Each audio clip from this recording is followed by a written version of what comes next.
Asalaamu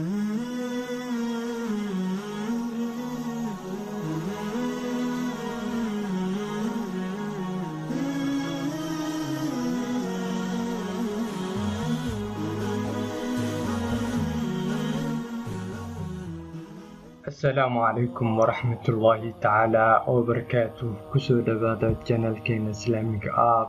Maalin dhaweetay ayaan waxaan soo dhigay barta communitiga anigoo aada ugu niyad jabsan duruufaha kala duwan caqabadaha iga hor imaaday waxbarashada iyo kuwo kale. Anigoo taas ka niyad jabsan ayaa asxaab badan si qurux badan igu dhiirigeliyey in aanan ka tagin meesha, yacni aan u helo fursad oo aan kusoo geliyo muuqaalo aada u tayo fiican. Asxaabta badankooda waxay ahaayeen kuwo igu dhiirigelinaya in aanan niyad jabin marnaba. Maasha Allah asxaabey, waxaan idin leeyahay aad ayaad u mahadsantihiin dhammaantiina. Maasha Allah, aad ayaan ugu faraxsanahay sida quruxda badan ee aad igu dhiirigeliseen. Waxaan isku dayi doonaa insha Allah in aan fursad u helo ama aan waqti siiyo soo gudbinta muuqaaladeena aadka u quruxda badan. Haddaba maanta waxaan idinla wadaagi doonaa habka aan u sameeyey introgeyga. Dad badan ayaa iga soo codsadeen qaabka aan u sameeyey iyo softwareka aan isticmaalay. Haddaba maanta inta ayaan idinkugu soo gudbin doonaa, marka daawasho wacan.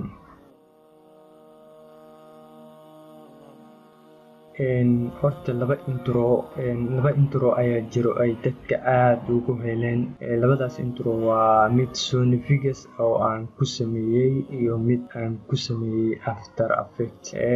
Marka waxaan idin soo dhigayaa linkiga description-ka, halkaas ayaad kala soo degi kartaan.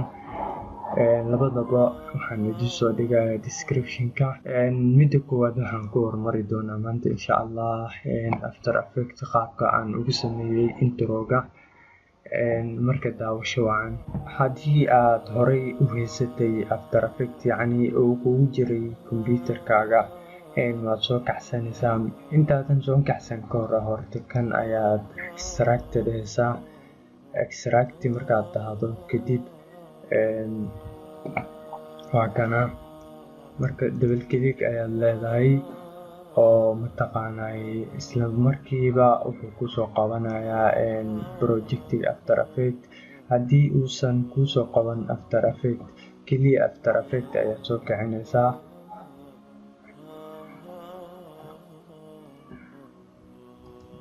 Horta intaanan bilaabin, dadka aanan haysan After Effects ee u baahan inay hadda soo degsadaan waxay ka helayaan iyadoo dhammaystiran YouTube-ka. Markaad soo kacsato After Effects waxaad arkaysaa interface-ka After Effects. Waxa keliya aad sameynaysaa waxaad aadaysaa file, waxaad leedahay open project.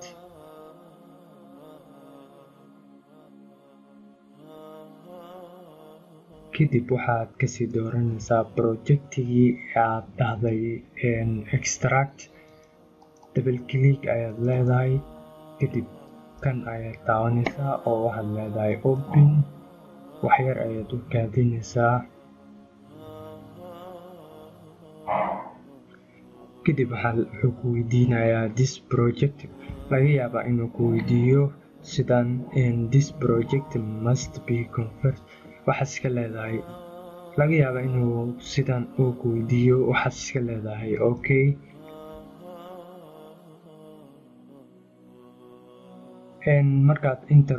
Markaad introga soo furto, waxaad iska yareynaysaa culeyska oo waxaad dooranaysaa quarter ama third. Quarter markaad doorato culeyska iyo wixii ayaa kaa fududaanayo. Markaa intaas sameyso, qaybtan ayaad usoo gudbaysaa oo waxaan rabnaa in aan bedelno loogadan. Kadib waxaan taabanaynaa animation. Double click ayaan leenahay. Kadib waxaan kasii dooranaynaa logo. kuwan kale ma taabanaysid oo keliya waxaad taabanaysaa logo, kadib waxaad soo dooranaysaa oo mataqaanaa loogada aad doonto adigoo taabanayo Ctrl+I, ama waxaad sameynaysaa file ayaad tagaysaa, import ayaa leedahay file, markaa kadib loogada ayaad soo dooranaysaa.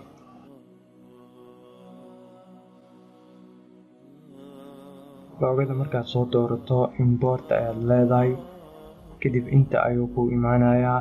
loogada ayaad qabanaysaa, saan ayaad usoo jiidaysaa, hoos ayaad keenaysaa. meesha hoose ma keenaysa, xoogaa waa ka kormarinaysaa, waad ku diinaysaa, kadib kan ayaad iska xiraysaa. marka loogada ayaad taabanaysaa oo haddana waxaad taabanaysaa S ayaad taabanaysaa, kadib waxaad yareynaysaa loogada sizekiisa adigoo dhinacan u jiidayo. markaad jiido waxaad ku baraaweynaysaa kan oo waa isku mid, yacni waa isla siman yihiin. marka waad qarinaysaa, waxaad kusoo laabanaysaa main, waa intaas oo keliya. loogadii waa bedelnay. hadda loogada haddii aad rabto loogada inaad color kaga bedesho, right click ayaad leedahay, kadib waxaad taabanaysaa effects, kadib waxaad kasii dooranaysaa fill.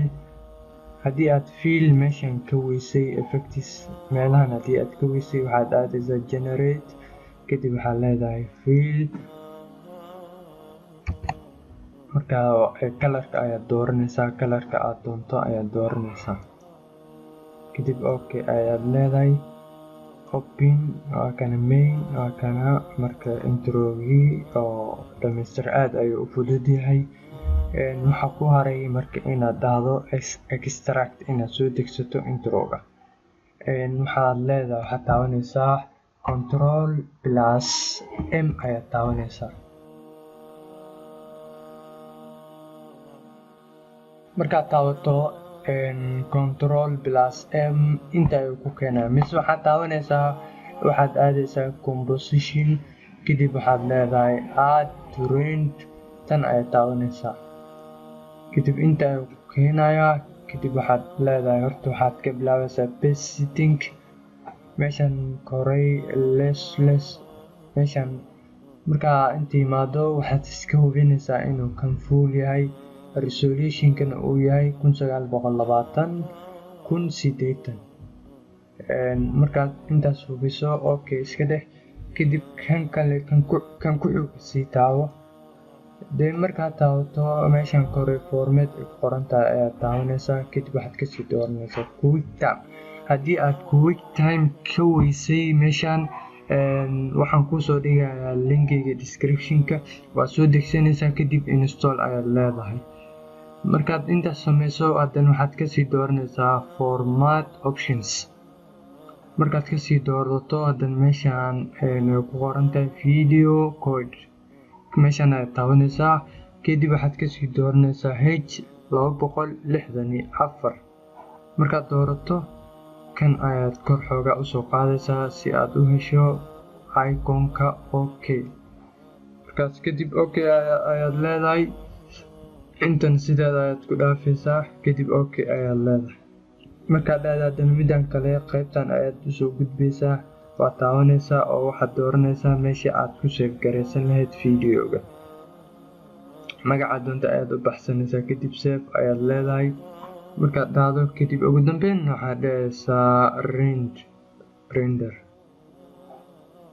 kadib ilaa dhammaadka ayaad sugaysaa. haddii aad rabto inaan muuqaalka soo diyaariyo, fadlan xagga commentiga noogu sheeg. insha allah waa Sony Vegas. haddii aad rabto inaan muuqaalka soo diyaarino, fadlan xagga commentiga noogu sheeg, waan kasoo diyaarin doonaa insha allah, si aan u ogaano inta u baahan inaan kasoo diyaariyo muuqaal. adinkana aad ayaad u mahadsantihiin. assalaamu calaykum waraxmatullaahi wabarakaatuh.